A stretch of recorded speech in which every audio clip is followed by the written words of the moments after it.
Just press play and go. This is not an easy topic for me. The title is Searching for the Reason, losing someone at Christmas time and that pain.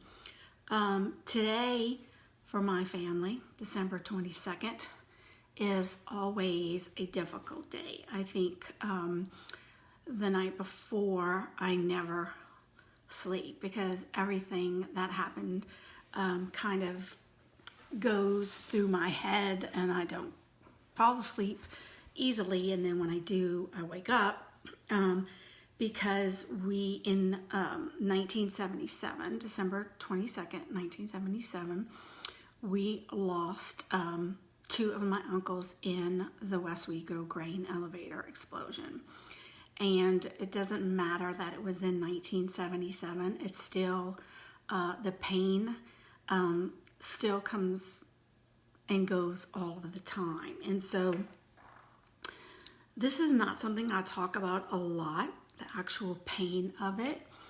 But one of my goals this holiday season has been to try to help people that are hurting during the holiday season. And so even though I have not shared this with many people, I felt the need to share it because there's someone that needs to hear it, and it's probably you. And it could be for a Christmas in the past, it could be for this particular Christmas, or for Christmas in the future. There's something about Christmas time that we do count our blessings, but we do miss the people that are not here. And they always say that, the first Christmas after you lose someone is the hardest. I don't know if that's true. It definitely is hard, but it doesn't get easier. It's just like a part of your heart that maybe is just moved to a different place. But it's still there. And even though that hurts, it's also an amazing, amazing thing about love, that even when the person's not there, the love remains, and the love grows, and the love stays. That's pretty amazing when you think about it. But because they're gone, it makes you miss them too. And sometimes hearing Merry Christmas, Happy Holidays, Happy New Year, and Christmas songs and everything, it makes you sad. And so losing, it was my mom's two brothers. One was her half brother. He was 42 and he left behind 7 children and an adoring wife. And then my uncle was not married. He was 31, my Uncle Pat. And he was my mom's full brother, but also my mom and dad raised him. She raised my Uncle Pat and my Uncle Philip from when they were little because of her parents dying. And I was just, I think I was just a couple months old when her father died, and they had to take in her 2 brothers. So Pat grew up with me like a brother. So it was definitely difficult for us. It was a grain elevator explosion. He wasn't supposed to be there, neither were they. Were painters, and they just happened to be painting the control room that day.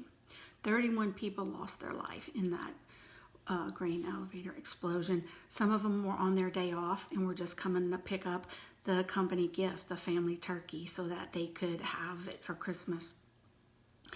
And it happened on December 22nd at 9 o'clock. It wasn't until,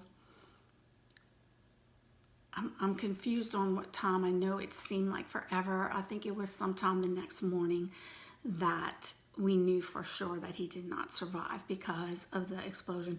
It took a long time for them to dig the bodies out and to see if there was people that survived, and then identify those that did not. And unfortunately, both of my uncles did not survive.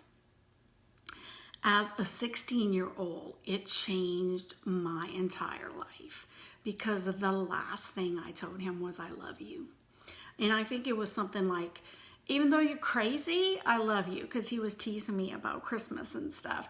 That was such a comfort to me. Even at 16, I recognized that it was such a comfort that the last thing I said to him was, I love you, that it changed my whole life to always tell people and not be afraid. Because a lot of times when you're young, especially as an adolescent, you, as a teenager, you kind of get into this, like, I'm not going to kiss my mom and dad, or I'm not going to tell them I love them, especially in front of people. And I learned that you should always tell the people you love how you feel about them. So the reason, what I'm really sharing today is something, as I said, I don't think I've shared it with more than 5 people before.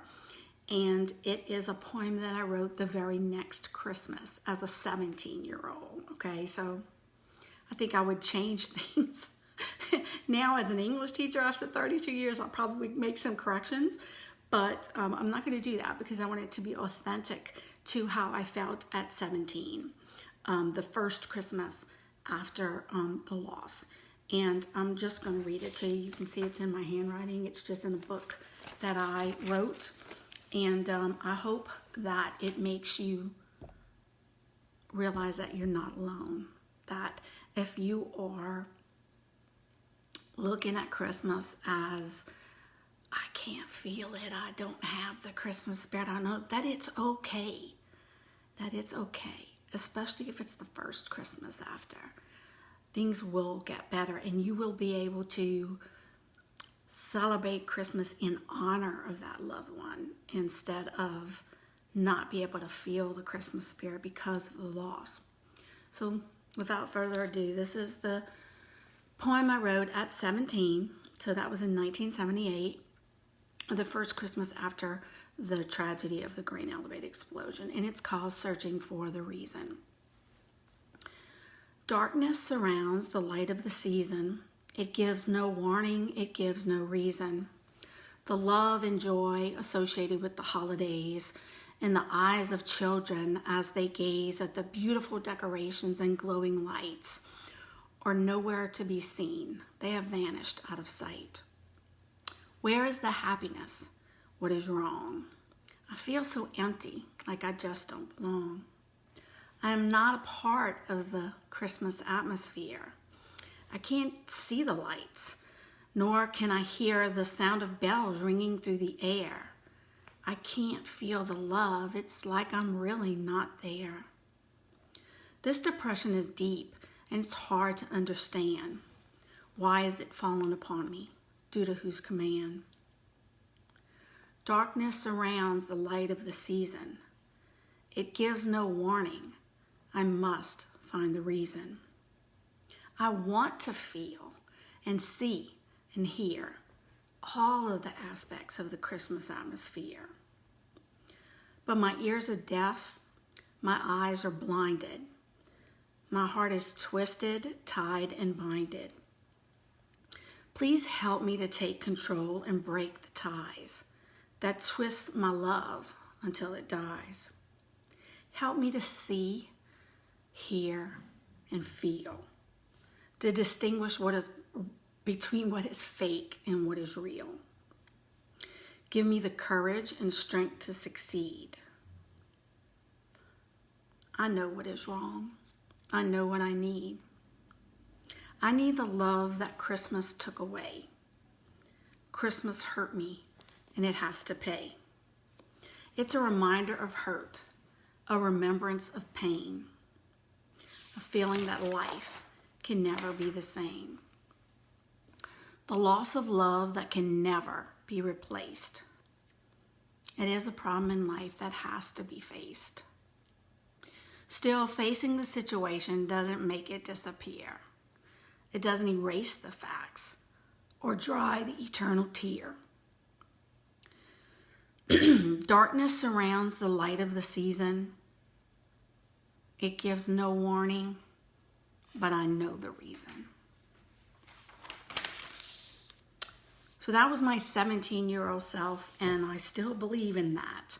I still know that when December comes, I want to be part of the Christmas atmosphere, and I try, and there are many days I succeed, and yet there are many days, especially like today, that are difficult, that remind me of what Christmas took away from me.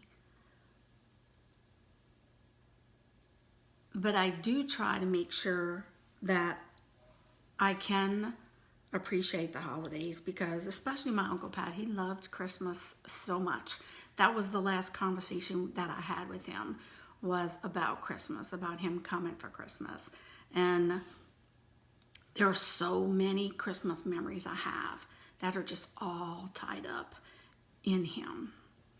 A lot of good ones. And so I try to focus on those.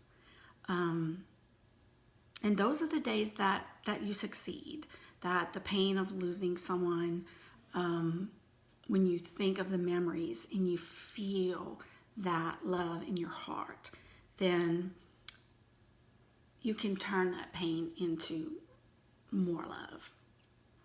And what I want to say to people that are afraid to talk about a loved one when someone passes away, or if you have a friend and you know that they have lost someone close to them, don't be afraid to mention their names. A lot of times people don't understand. They think, oh, I don't want to say anything, it might upset them.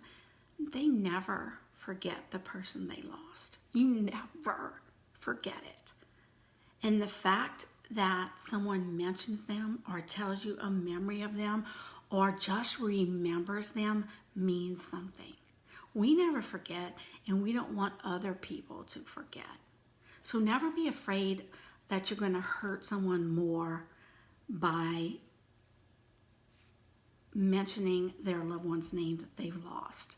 It is a comfort to know that people remember their existence, that people felt the love from them and feel the missing of them. So whether this has happened to you before, whether this is the first Christmas that it has, or whether you'll experience one in the future, I hope that just knowing that other people feel it too will give you some comfort. Thank you.